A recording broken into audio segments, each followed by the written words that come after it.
तो इसको 17th century में एक फ्रेंच फिलोसफर थे रेनी, उन्होंने आइडेंटिफाई किया था। तो उसको इन्होंने वेस्टिजियल माना था। उन्होंने कहा था कि इसका भी अपना एक अपनी जगह पे रोल है। तो फर्स्ट उन्होंने बोला था, और इसको इसके बारे में उन्होंने एक बहुत अच्छी लाइन बोली थी, it is a seat of the soul, कि जहाँ पे हमारी सोल जो है रेस्ट करती है।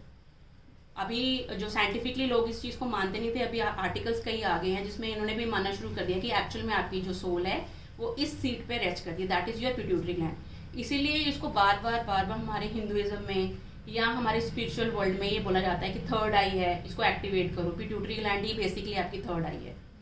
कुछ जगह पे इसके बारे में मेंशन किया गया था कि हमारे शायद ह्यूमन बींग्स में पहले आई थी, but over the period of time वो संकन होती गई और अंदर जाके वो कहीं दब गई। तब कुछ लोगों ने इसको थर्ड आई बोलना शुरू कर दिया। बट बेसिकली साइंटिफिकली अगर हम लोग देखें इसका स्ट्रक्चर को, तो हमारी जो दो आईज हैं, ये हम लोग बेसिकली हमारी आईज जो है बाहर के वर्ल्ड को देख रही हैं। इसके अंदर हम लोगों की रोशनी जाती है जो जाके फॉल करती है आपके रॉडेन कोन्स पे। ये सबको मालूम होगा मोस्टली कि रॉडेन कोन्स हमारे एक सेल्स होते हैं जो रेटिना पे बने होते हैं। तो वो जो है लाइट को रिसीव करते हैं। लाइट ये जैसे हम लोगों के आईज के अंदर लाइट गिरती है, ये डायरेक्टली आपकी लिंक्ड होती है न्यूरॉन्स के थ्रू आपके पीनियल ग्लैंड पे। तो वहाँ पे एक हार्मोन, मैं अभी पर्टिकुलरली हार्मोन का नाम नहीं लूँगी, बेसिकली वो भी प्रोटीन ही होता है, वो जाके वहाँ पे स्ट्राइक करता है और वहाँ से ट्रिगर होती है हम लोगों की मेनली सारी की सारी जो आगे ग्लैंड की कॉम्पोजिशन रहती है। Secondly soul resided in the, अब हम लोग मानते हैं कि एलोपैथी में भी हिपोक्रेट के बारे में हमने सुना होगा, उसकी ओथ ली जाती है ना, एलोपैथी में हिपोक्रेट ओथ लेते हैं। पहले लोग जैसे नहीं मानते थे, बट हिपोक्रेट ने भी इस चीज़ को माना है कि हमारी जो सोल है एग्जैक्टली इसके ऊपर सीटेड है। पहले लोग सोचते थे कि हार्ट के ऊपर सीटेड है, क्योंकि जो भी है हम लोग मन से सोचते हैं, मन से सुनते हैं, तो ऑब्वियसली जो सोल है हमारी हार्ट से रिलेटेड है। बट हिपोक्रेट ने नहीं बोला कि नहीं, एक्चुअल में ये जो है सीटेड है बेसिकली हमारी अगेन पीनियल ग्लैंड पे ही सीटेड है। तो जो एलोपैथिकली हम लोग बोलते हैं, सारे सब लोग बोलते हैं, जिसकी ओथ लेते हैं, अगर वो भी इस चीज़ को मान रहे, इट मीन्स कि something is there in it, कि इसमें कुछ ना कुछ तो पावर होगी। नेक्स्ट आता है हमारा फर्स्ट ग्लैंड है जो फॉर्म होता है फीटस में 7 वीक पे। फिर उसके बाद साइज जैसे जैसे प्यूबर्टी अचीव होती है तब तक इसका साइज इंक्रीज होता है। अगेन सेकेंडली प्यूबर्टी के बाद इसका साइज जो है श्रिंक होना शुरू हो जाता है। तो कहीं ना कहीं ये प्यूबर्टी अचीव करने के लिए भी pineal gland is very important. तो बच्चों को हम लोग जो बोलते हैं ना कि आजकल बहुत ज़्यादा प्यूबर्टी बहुत अर्ली होने लग गई है, उसका भी अगेन रीज़न ये है कि स्क्रीन टाइम बढ़ गया। उसकी वजह से क्या हो रहा है, आपकी वो जो साइज इंक्रीज होना है या उसने जो अपने हार्मोन रिलीज करने हैं वो ढंग से नहीं रिलीज कर पाता, तो प्यूबर्टी भी कहीं ना कहीं वो आपकी अचीव हो रही है। तो ये कहीं ना कहीं सोशल मीडिया या हम लोगों की जो टेलीविजन टाइम है या रात को हम लेट तक बैठ के मोबाइल्स देखते रहते हैं, वो कहीं ना कहीं इस चीज़ को हम लोगों के बेसिकली इफेक्ट कर रहा है।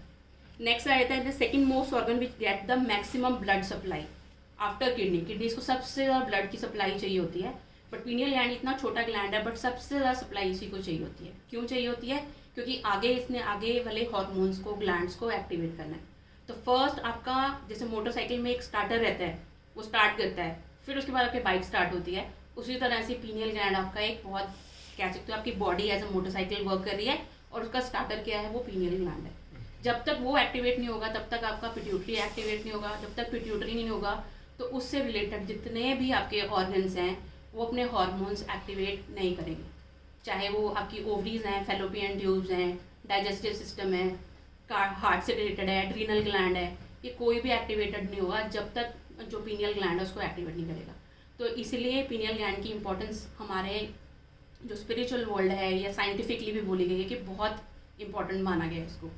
नेक्स्ट आता है it is the second most organ which get the maximum through out life of man, it get calcified. अब अपनी पूरी लाइफ के अगर हम लोग इसके बारे में सोचें तो थ्रू आउट लाइफ हमारी इसकी कैल्सिफिकेशन ये करता रहता है, अपनी कैल्शियम प्रोड्यूस करता है, थोड़ा थोड़ा कैल्शियम डिपॉजिट इसके ऊपर आता रहता है। फ्लोराइड भी हो गया जो हम लोग बाहर से इनटेक करते हैं, बॉडी में भी बिल्डअप हुआ, ऐसी क्लोरीन है वाटर में डिजॉल्व रहती है, ये भी सारी जाके उसके ऊपर डिपॉजिट होती हैं।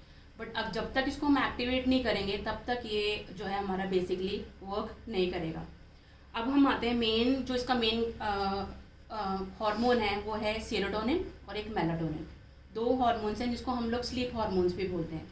सेरोटोनिन बेसिकली आपका एक्टिवेटर है, जो मेलाटोनिन जो आपका दूसरा हार्मोन है उसको एक्टिवेट करेगा।